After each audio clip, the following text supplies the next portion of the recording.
ఈ పక్కన వైఎస్ఆర్ కాంగ్రెస్ పార్టీ కార్యకర్తలకు అలాగే డిపార్ట్మెంట్ వారికి తదితరులకు కూడా చిన్న చిన్న గాయాలు కూడా అయినాయి. దీన్ని ఎవరు చేసినప్పటికీ కూడా దాన్ని ఖండిస్తా ఉన్నాం. ఇది మంచి పద్ధతి కాదు అని చెప్పేసి కూడా తెలియపరుస్తా ఉన్నాం.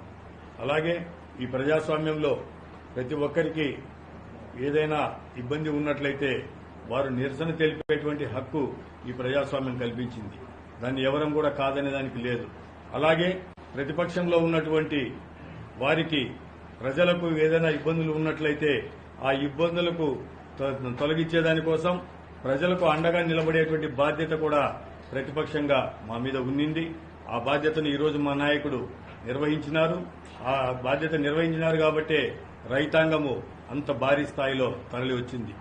ఈ సందర్భంగా ఒకటే నేను విజ్ఞప్తి చేస్తా ఉన్నా, తెలుగుదేశం పార్టీ రాష్ట్ర నాయకులు మాట్లాడుతూ ఉన్నారు. దయచేసి గమనించండి, ఇక్కడ ఏం జరిగిందో తెలుసుకోండి. ఇన్ని వేల మంది రైతులు వైఎస్ఆర్ కాంగ్రెస్ పార్టీ నాయకులు ఇంత భారీగా మా నాయకుడు వస్తున్న సందర్భంగా వారికి అండగా ఉండేదానికి నిలబడేదానికి మేము వచ్చింటే ఎవరో కొంతమంది నిరసన తెలిపేదానికి ఈ రోజే దొరికిందా? ప్రజాస్వామ్యయుతంగా వారిని నిరసన తెలుపుకోవాలనుకుంటే ఇంకొక రోజు తెలుపుకోవచ్చు, ఇంకా భారీ స్థాయిలో తెలుపుకోవచ్చు, దానికి తప్పేం లేదు.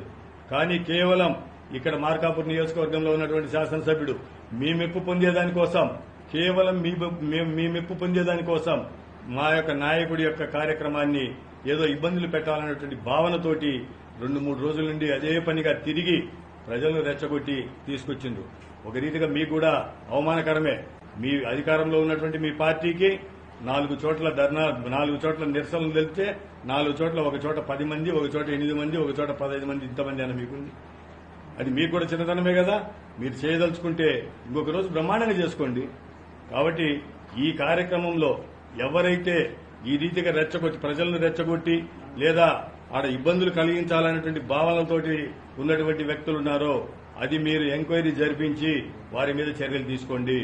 ఆ బాధ్యతను ఖచ్చితంగా మీ మార్కాపూర్ శాసనసభ్యుడు, మీ పార్టీ శాసనసభ్యుడైనటువంటి కందుల నారాయణ రెడ్డి గారు ఉద్దేశపూర్వకంగానే ఈ రీతిగా చేసినారు.